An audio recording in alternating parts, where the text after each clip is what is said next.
Transformation from rectangular coordinate system to cylindrical coordinate system, অর্থাৎ আয়তাকার স্থানাঙ্ক অবস্থা হতে আমরা বেলনাকার স্থানাঙ্ক পদ্ধতিতে রূপান্তর করব।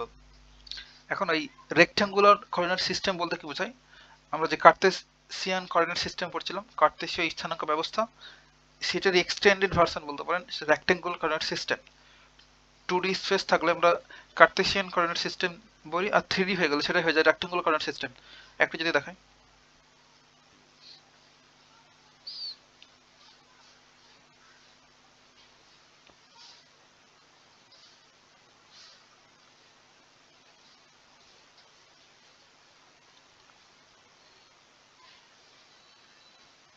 এটা যদি এক্স অ্যাক্সিস এবং এটা যদি ওয়াই অ্যাক্সিস হয়, এবং এই প্লেনে এক্স ওয়াই প্লেনে কোনো একটা পয়েন্ট এখানে থাকে পি, তাহলে এই পি পয়েন্টের কোঅর্ডিনেটটাকে আমরা বলতে পারবো এক্স কমা ওয়াই। এখন পি হতে যদি একটা লম্ব ড্র করি এক্স অ্যাক্সিসের ওপর, তাহলে এই পোর্শনটুকু জাস্ট ওয়াই এর ভ্যালু ডিনোট করবে, এই পোর্শনটুকু হচ্ছে ওয়াই আর এইটুকু হচ্ছে এক্স, দেন কোঅর্ডিনেট হচ্ছে এক্স কমা ওয়াই। এটা ছিল আমাদের কার্তেশীয় স্থানাঙ্ক ব্যবস্থা। আর যখন রেক্টাঙ্গুলার করবো তখন জাস্ট এটা ছিল 2D, 2 ডাইমেনশনাল, বাট এটা হয়ে যাবে 3D। তাহলে এটাকে আমরা এক্স অ্যাক্সিস যদি বলি, এটা হবে ওয়াই, দেন এটা হচ্ছে জি অর জেড। এখন এখানে যদি কোনো একটা পয়েন্ট থাকে, তাহলে এই পয়েন্টের জন্য আমাদের তিনটা কোঅর্ডিনেট বরাবরই কিন্তু ভ্যালু থাকবে এক্স কমা ওয়াই কমা জি। এখন এক্স অ্যাক্সিস বরাবর যদি আমরা একটা মান নিই, ধরেন এই পোর্শনটা তো আসলো, তাহলে এখানে হয়তো যদি আমরা ওয়াই অক্ষের সমান্তরালে একটা লাইন ড্র করি,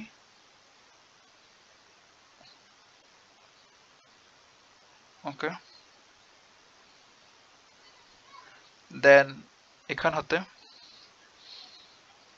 জাস্ট ওয়াই অক্ষের উপর একটা লম্ব ড্র করি। এবার এই পি পয়েন্ট হতে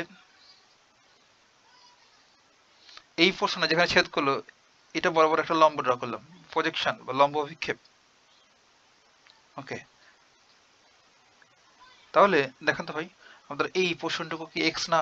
এটা যদি অরিজিন হয়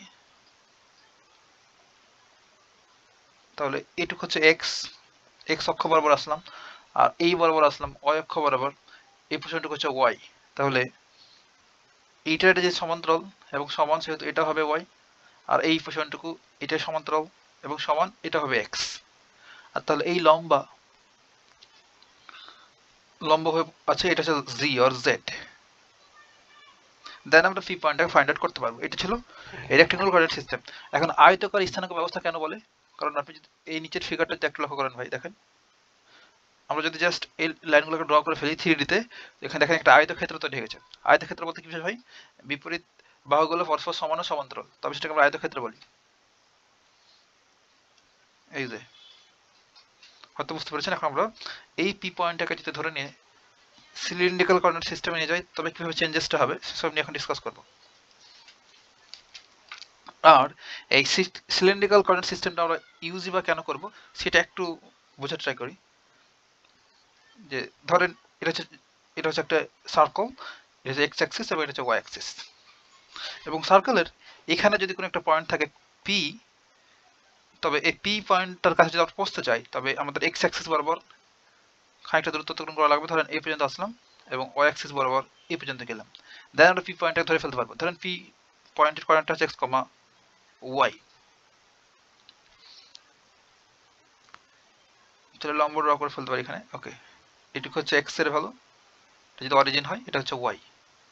এখন এই পি পয়েন্টটা যদি ভাই গতিশীল হয়, অর্থাৎ প্রতি প্রতি সেকেন্ডে মুভ করছে, এই পি পয়েন্টটা কখনো এখানে, কখনো এখানে, আবার কখনো এখানে, এমন করে মুভ করছে এখানে, তখন কি আমরা এই কার্টেসিয়ান কোঅর্ডিনেট সিস্টেম ইউজ করে করে এর পজিশনটা যদি আমরা বের করতে যাই, তো এটা কষ্টসাধ্য ব্যাপার হয়ে যাবে, অর্থাৎ জটিল। কিন্তু যদি আমরা এসব না করে শুধুমাত্র এটাকে যদি আমরা সার্কুলার কোঅর্ডিনেট সিস্টেম চিন্তা করি, একটু লিখি সার্কুলার, একটু সুন্দর করে লিখি, হ্যাঁ,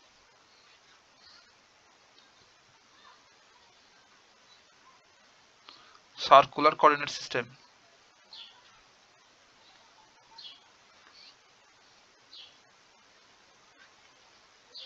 এটা জাস্ট আমরা সার্কুলার কোঅর্ডিনেট সিস্টেম চিন্তা করলাম। এখন এই সার্কেলের যদি একটা রেডিয়াস নিই, এই পোর্শনটি হচ্ছে রেডিয়াস, এটাকে জাস্ট রো দ্বারা ডিনোট করলাম, রো। এটা যে এক্স অ্যাক্সিসের সাথে যে কোণ উৎপন্ন করে সেটা যদি আমরা ফাই বলি, তাহলে এই পি পয়েন্টের কোঅর্ডিনেটটাকে আমরা বলতে পারবো P of rho comma phi. এখন দেখেন তো, এই পি পয়েন্ট যদি মুভ করতে করতে জাস্ট এইখানে আসে, তাহলে এই রো তো কনস্ট্যান্ট, রো হচ্ছে কি ভাই, রেডিয়াস, এই বৃত্তের রেডিয়াস, এটা কনস্ট্যান্ট। ধরেন এই রেডিয়াসটা যদি 1 সেন্টিমিটার হয় কিংবা 5 সেন্টিমিটার ধরলাম, তাহলে 5 তো কখনো চেঞ্জ হবে না, তাই না? এই পয়েন্টটা যখন এই পোর্শনে আসবে তখন তো 5 সেন্টিমিটারই থাকবে রেডিয়াসটা, এখানে আসলেও 5ই থাকবে। তাহলে আমাদের একটা ডেটা ফিক্সড হয়ে গেল, কনস্ট্যান্ট হয়ে গেল রেডিয়াস। বাট এখন শুধুমাত্র যদি ফাই জানি, তবে ওই পয়েন্টটাকে আমরা নিশ্চিতভাবে বা নির্দিষ্টভাবে ফাইন্ড আউট করতে পারবো কোথায় আছে এই সার্কেলের। তাহলে এই পরিধি বরাবর যদি এই পয়েন্টটা নড়াচড়া করে, তবে ধরেন এই পয়েন্টটা এখান থেকে গিয়ে এই পোর্শনে আসলো, তাহলে আমরা আগে থেকেই জানি রো ইকুয়ালস টু 5 সেন্টিমিটার, এটা ফাইন্ড আউট করতে হলো না, জাস্ট ফাই। এখানে আসলে ফাই কত, 90। তাহলে এই অরিজিন হতে 90 ডিগ্রি কোণে যদি আমরা 5 সেন্টিমিটার উপরে যাই, তাহলে এই পি পয়েন্টটাকে ফাইন্ড আউট করতে পারবো। ধরুন এখানে পি ড্যাশ, এখানে আসলো, এখানে যখন আসলো পয়েন্টটা তখন বললাম পি ডাবল ড্যাশ। এখন পি ডাবল ড্যাশ এই পোর্শনে যদি আসে পয়েন্টটা, তাহলে আমরা সিম্পলি বলতে পারবো রো তো 5 সেন্টিমিটার আছে, তাহলে 5 সমান কত হয়ে গেল, 180। বুঝতে পারলাম কত সহজ দেখেন। এখন যদি এই সার্কেলগুলা অনেকগুলা, ধরেন ইনফাইনাইট নাম্বার অফ সার্কেল একটার পর একটা যুক্ত হতে থাকে, যেমন করে ইনফাইনাইট নাম্বার অফ সার্কেল যদি একটার পর একটা যুক্ত হইতেই থাকে ভাই, তখন দেখা যাবে একটা সিলিন্ডার আকৃতি তৈরি হয়ে যাবে না? এমন কোঅর্ডিনেট সিস্টেমের জন্য মূলত আমরা এই সিলিন্ডার কোঅর্ডিনেট সিস্টেমটা ইউজ করি। এমন অবস্থা সৃষ্টি হলেই এক্ষেত্রে আমরা যেটা করব, যে এই যে সিলিন্ডার হয়, X axis Y axis draw করি।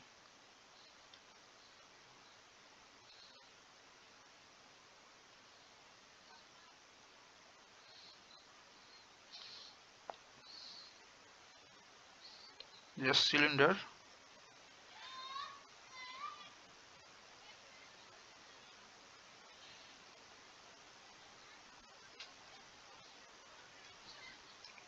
এই সিলিন্ডারের চাইতে এই পোর্শনটা তো দেখলে একটু ভালো হবে। ওকে,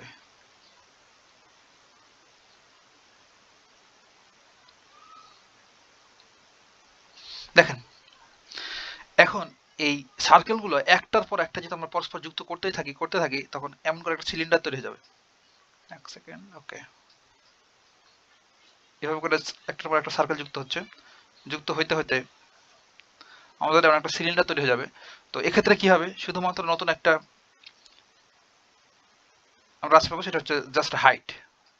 এই হাইটটাকে আমরা জি আর জেড দ্বারা ডিনোট করি। তাহলে আমরা এই পোলার থেকে যখন কার্তেশীয়তে আসবো, তখন আমাদের কোঅর্ডিনেট সিস্টেমটা হবে, একটা তো রো থাকবে, এটা রেডিয়াস, এই যে এই পোর্শন থেকে এইটুক রেডিয়াস, কিংবা উপরেও বলতে পারেন এখান থেকে এইটুক হচ্ছে রেডিয়াস, আর একটা ফাই থাকবে, ফাই কোনটা দেখাচ্ছি, আর একটা জি বা হাইটটা থাকবে, ডিস্টেন্স। তাহলে এখন এই পি কে যদি আমরা এই সিলিন্ড্রিক্যাল সিস্টেমে নিয়ে আসি, তাহলে আমাদের কোঅর্ডিনেটটা হবে এমন, যেখানে যদি পি হয়, এটাকে বলবো P of the rho phi জি।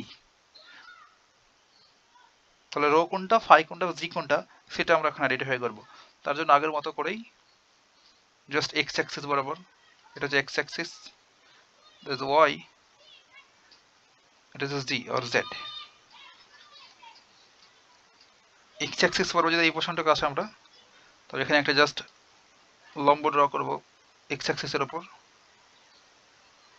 দেন একটা ওয়াই অ্যাক্সিসের ওপর লম্ব ড্র করবো এখান থেকে। এবার আমরা জাস্ট অরিজিনের সাথে এটা কানেক্ট করে দেবো, এই অরিজিনের সাথে এটা কানেক্ট করে দেবো। ওকে, কানেক্ট করার পর জাস্ট এই পি পয়েন্ট হতে একটা লম্ব ড্র করে ফেলবো এই ছেদ বিন্দুতে। ওকে, এখন ভাই দেখেন এইটুকু হচ্ছে এক্স, এই পোর্শনটুকু হচ্ছে এক্স, তাই না? এটা হচ্ছে এক্স, আর এটা ওয়াই অ্যাক্সিস বরাবর গেছে, তাহলে এটা হচ্ছে ওয়াই, এটা ওয়াই, এটা এক্স হলে এটাও এক্স, আর এটা হচ্ছে জি অর জেড। এখন ফাই কোনটা? ফাই হচ্ছে এই যে এখানে যে আমরা রেডিয়াসটা ড্র করলাম সেটা এক্স অ্যাক্সিস সাথে যে কোণ উৎপন্ন করে সেটা হচ্ছে মূলত ফাই, এটাকে আমরা বলি ফাই। এখন জাস্ট আমরা ট্রান্সফরমেশন করবো, তাই না? তাহলে আর ভাই এই সিলিন্ডারিক্যাল কোঅর্ডিনেট সিস্টেমটা আমরা যখন ওয়্যার নিয়ে কাজ করি, এটা হচ্ছে ইলেকট্রিক্যাল ফিজিক্সের ক্ষেত্রে কিংবা পাইপ নিয়ে যখন কাজ করি তখন আমাদের খুব বেশি প্রয়োজন হয় এই সিলিন্ডারিক্যাল কোঅর্ডিনেট সিস্টেমটা। আর এই জি এটাকে হাইট বলছি আমরা। এখন আমরা জাস্ট ট্রান্সফরমেশন করব যে এক্স আর রো এর ভিতরে সম্পর্ক কি, ওয়াই আর ফাই, জে আর জেড, এই তো হলো কাহিনী। তাহলে এই ফাই যেখানে একটা কোণ তৈরি হয়েছে, এটা যদি ও বলি অরিজিন, তাহলে এই ফাই এর জন্য যে সাইন নিই, তাহলে সাইন ফাই সমান লিখতে পারবো লম্ব বাই অতিভুজ, আর এটা ডেফিনেটলি 90 ডিগ্রি কোণ, যেহেতু এক্স এক্সের উপর লম্ব টেনে দিয়েছি, এটা হচ্ছে 90 ডিগ্রি কোণ, এটা 90 ডিগ্রি কোণ, এটাও 90 ডিগ্রি কোণ হবে। তাহলে ধরেন এখানে একটা পয়েন্ট দিই এ ও, এটাতে বি হয়, তাহলে এ ও বি এই ত্রিভুজে ফাই কোণটা যদি নিই এবং ফাই কোণের সাইন নিই, তাহলে আমরা কি সাইন থিটা সমান কি জানি, লম্ব বাই অতিভুজ।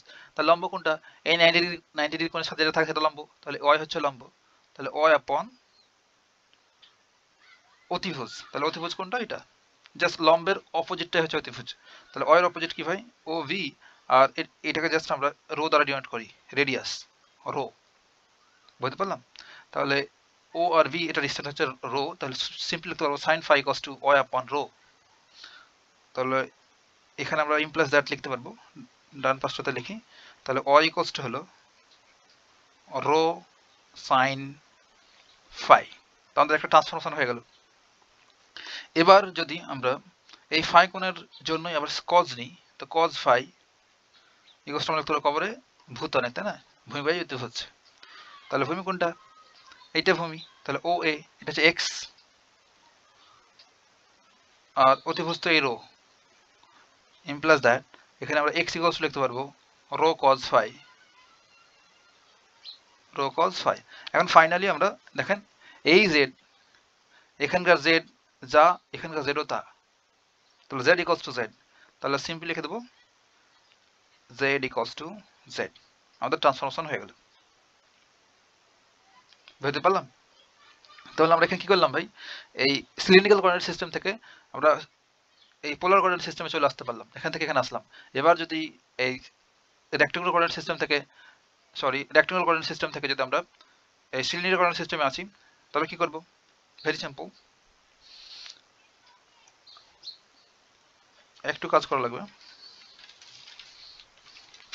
আর এখানে একটা কথা বলতে থেকে গেছে ভাই, যে আমরা এটাকে বলছিলাম সার্কুলার কোঅর্ডিনেট সিস্টেম, বাট আপনি দেখেছিলেন আর থেটা এমন যখন ছিল